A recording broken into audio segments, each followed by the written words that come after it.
चलं मधुरं चरितं मधुरं वसनं मधुरं वलितं मधुरं चलितं मधुरं भ्रमितं मधुरं मधुराधिपतेरखिलं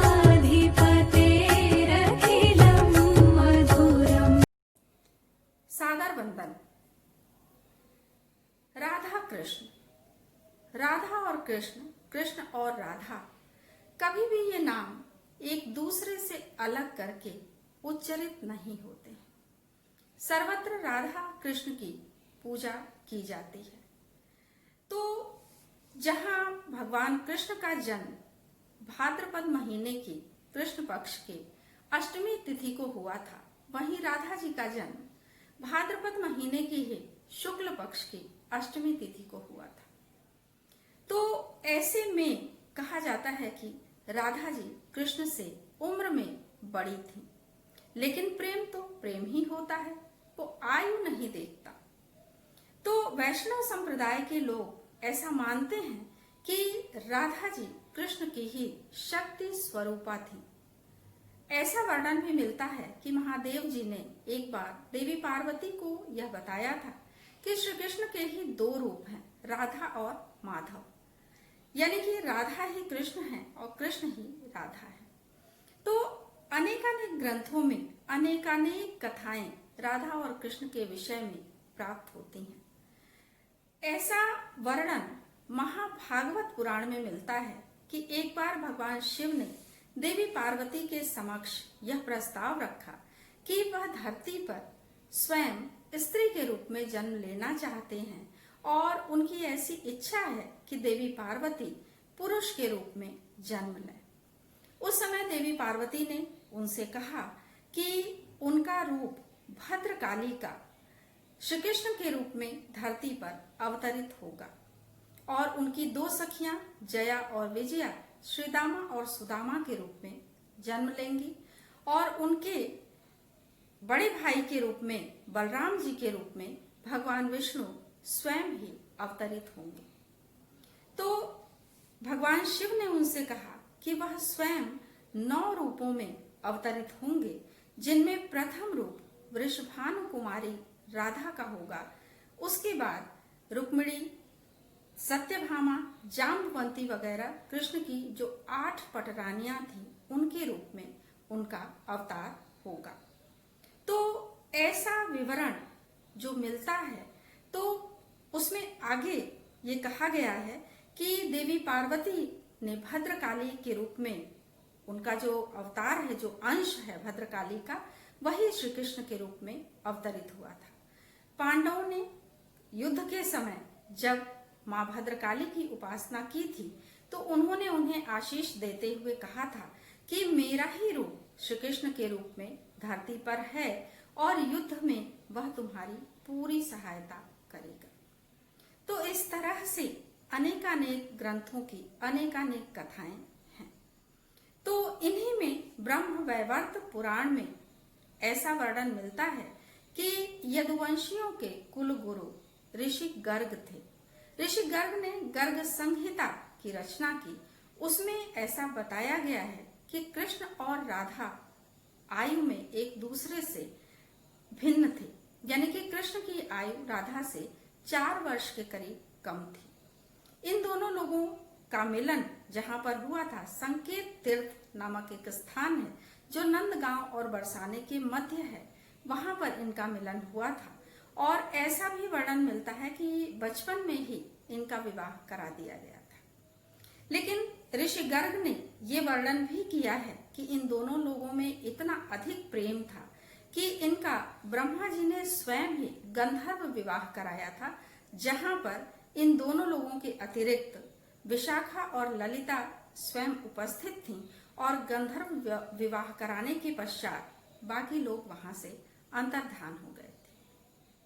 कुछ स्थानों पर इस प्रकार का वर्णन भी मिलता है कि ऋषि गर्ग के पास स्वयं नंद बाबा कान्हा को लेकर, गोपाल को लेकर आए थे और ऋषि गर्ग ने कृष्ण को समझाया था कि राधा के प्रति उनकी आसक्ति जो है केवल एक सांसारिक मोह है, वो जिन कर्मों को करने के लिए धरती पर अवतार लिए हैं उन कर्मों को प्रधानता देनी चाहिए और उन्हें उस कर्म में लग जाना चाहिए। यानी कि जो अधर्म का विनाश करने के लिए अवतरित हुआ है उसे इस तरह से प्रेम में आसक्त नहीं होना चाहिए। उसके पश्चात कृष्ण मथुरा से जब कंस का बुलावा आया तो बलराम जी के साथ चले गए और वहां जाकर के वो इतने व्यस्त हो गए कि राधा के पास पुनः वापस नहीं आ पाए, जबकि जाते समय उन्होंने कहा था कि मैं वापस आऊंगा। उसके पश्चात का वर्णन इस प्रकार का मिलता है कि 100 वर्ष के पश्चात राधा और कृष्ण एक राजसूय यज्ञ में मिले थे। सूर्य ग्रहण के दौरान दोनों लोगों की मुलाकात हुई थी, जहां पर कृष्ण ने राजसूय यज्ञ में राधा जी के साथ भाग लिया था और उसके बाद सबको लेकर के द्वारका चले गए थे। वहां पर राधा जी के ऊपर महल का काफी कार्यभार दे दिया गया था। वो दिन भर अपने कार्यों में व्यस्त रहती थी और बीच बीच में कृष्ण के दर्शन कर लिया करती थी। फिर धीरे धीरे उनको लगा कि कृष्ण से आत्मीय संबंध स्थापित करने के लिए उन्हें यहाँ से चले जाना चाहिए। फिर वो एक जंगल में जाकर रहने लगी और धीरे धीरे वहां पर काफी दुर्बल हो गईं और अकेले उनका जीवन गुजरने लगा। जीवन के अंतिम दिनों में कृष्ण उनके पास आए और उन्होंने बांसुरी बजाना प्रारंभ किया। राधा बांसुरी की मधुर ध्वनि में को सुनते हुए धीरे धीरे उनकी मृत्यु हो गई और उसके बाद भगवान कृष्ण ने अपनी बांसुरी तोड़कर फेंक दी और उसके पश्चात फिर कभी उन्होंने कोई वाद्य यंत्र नहीं बजाया। कहीं कहीं ये भी वर्णन मिलता है कि सूर्य ग्रहण के दौरान ही कुरुक्षेत्र के मैदान में नंद बाबा के साथ राधा आई थी और वहां पर कृष्ण से उनकी मुलाकात हुई थी। तो जितनी कथाएं हैं उनमें हमें अलग अलग रूपों में इन दोनों लोगों के प्रेम का वर्णन, इन दोनों लोगों के प्रेम का साक्षात दर्शन होता है।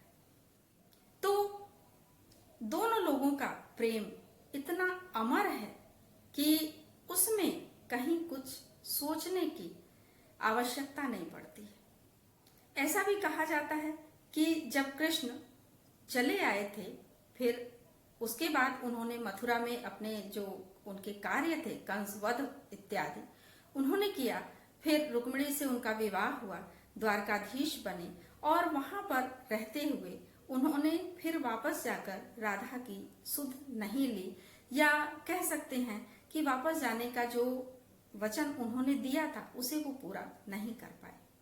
राधा जी ने भी वहां पर रायाण नामक एक व्यक्ति से विवाह किया जिसको कृष्ण का ही अंश माना जाता है, और इस तरह से विवाह के पश्चात अपने उत्तरदायित्वों का निर्वहन करते हुए भी वो कृष्ण के प्रेम में अपने हृदय में उनकी मूर्ति सजाए रहे।